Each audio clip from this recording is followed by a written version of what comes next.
So,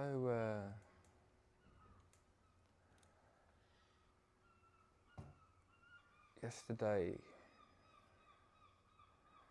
I had what started off as an ordinary day with things that I've seen unfortunately before at work, but the situation with one of the people in the cells developed quite quickly. This individual had no previous convictions, he had no cautions. I don't think he'd even had a speeding ticket. He'd never been told off by the police, but he was in the cells accused of a very serious crime, and part of my job was to look to see if I could assist with a decision to bail him or remand him. And I spoke to the prosecutor, and the prosecutor said he was going to re-bail him due to his young age, his lack of previous convictions, and the anticipated not guilty plea, because he would have been remanded for over a year, possibly longer, with the delays in the Crown Court. So if the prosecutor wasn't seeking to remand him, there was no role for me, and my work in that capacity was done. But it was drawn to my attention that the reason for him being in custody was not only for this offence, but he was a missing person. He'd taken 5 boxes of paracetamol and taken to hospital, and he left the hospital without proper medical treatment, and he was a high-risk missing person for a couple of days. And speaking to the mental health nurse, he was very high risk of suicide. He's got poor coping strategies. He's not engaged with mental health services for a number of years. He was part of the child and adolescent mental health service team, but didn't engage with them. And with this potential conviction in this particular category of offences, often but they're the highest risk of suicide before trial. So I had a lot of markers, and I was then called on to write a report on whether he should be bailed or remanded, and I interviewed him, and often when speaking to people that have been charged with very serious offences, or even convicted of very serious offences, and I still have to talk to them as part of my job, I keep compassion with me. But with this individual, it's not that I lacked compassion, but the imminence of his potential death drew me to think of the characteristics of existence, and it was that was the catalyst. And I forgot about this case for a while, and when we were meditating, it popped up, and I thought I should share some words on the characteristics of existence. And for me, my personal journey, I've understood more about existence by exploring non-existence. And the characteristics of existence, or sometimes called in the West the meaning of life, and just recalled my friend Pierre, or Pelbu, from a band, Knuckle Dust, a London hardcore punk band, and Knuckle Dust was for dust on your knuckles from lack of fighting. It was an anti-violent band. Halfway through the show, he always opened the mic up and said to people what they viewed the meaning of life was at every show, and I must have gone to 200 Knuckle Dust shows, and every time he opens the mic, every time he looks at me, he knows that I meditate, and I never answer. But yeah, whenever I think of the meaning of life, I think of seeing him. So I wanted to share that memory of Pierre, and I'm no doubt I'll see Knuckle Dust again, and I'll be asked the same question along with everyone else. But the way the Buddha talked about the meaning of life, or the characteristics of existence, was anicca, anatta, and dukkha. Dukkha is unsatisfactoriness or suffering, or it might be that view of that grind of life where you're not really in flow with life, but life feels like it's grinding you down. And there are different categories of suffering that we could talk about, but that's enough for today. And the next characteristic of life is impermanence, and that's what we view today in our meditations. Everything that arises passes away, and it's a reflection throughout the funeral chant. Anicca Vata Sankara is a famous part of the funeral chanting, and it means all conditioned things are impermanent, and it's a good reflection. But when we don't observe the impermanence, and we want impermanent things to be permanent, and we suffer. And that's where this suffering of existence comes from. And the third is anatta, non-self. The Hindus call it the Atman. And it's easy to be drawn into theoretical discussions and about what is non-self. And I'll share some stories about how I conceptualized it. Before I became a monk, a novice monk, I sold all of my possessions. I sold all of my beloved punk. I didn't sell my beloved punk records. I gave them to my beloved punk friends. Everything went, and it was liberating. I sold my house, and I was left with some possessions that I couldn't quite get rid of as easily, a van, and I was left with a cheque for a substantial amount of money, and a van, and no job. My place in the monastery was open, and I was due to go there in a couple of months, so the world was my oyster, and it was like getting ready to die.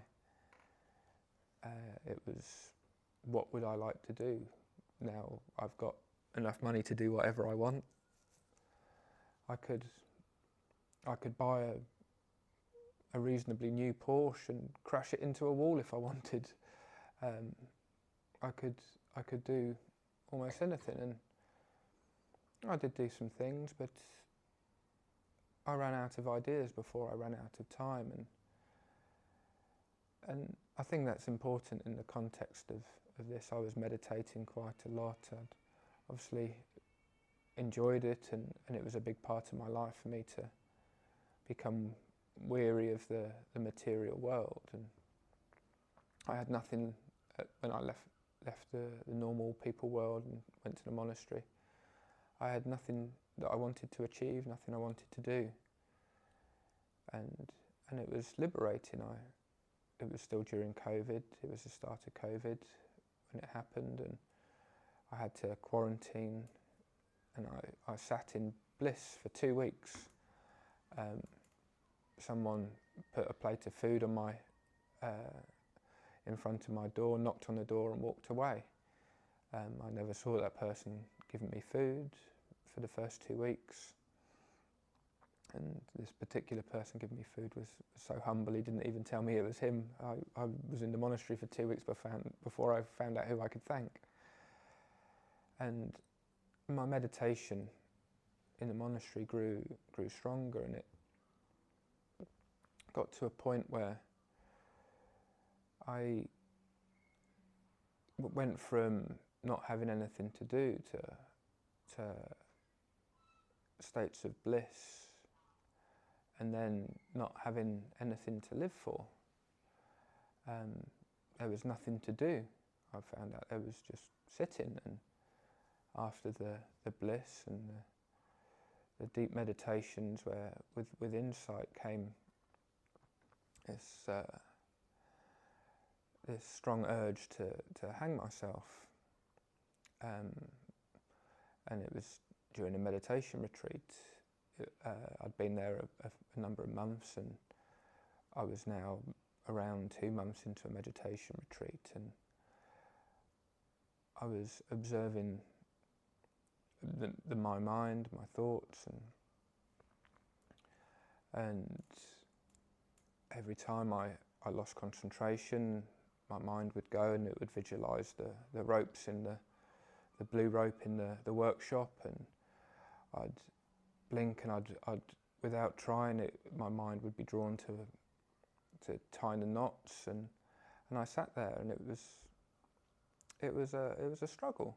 But I noticed that it was when I was tired or my mind relaxed, that's when these urges and feelings, and it was a strong urge to hang myself. I even walking around in the woods in the day, I'd note trees, and I'd, without realising, I'd almost pick a branch, and I realised that these weren't my thoughts. These were thoughts that were coming into my mind.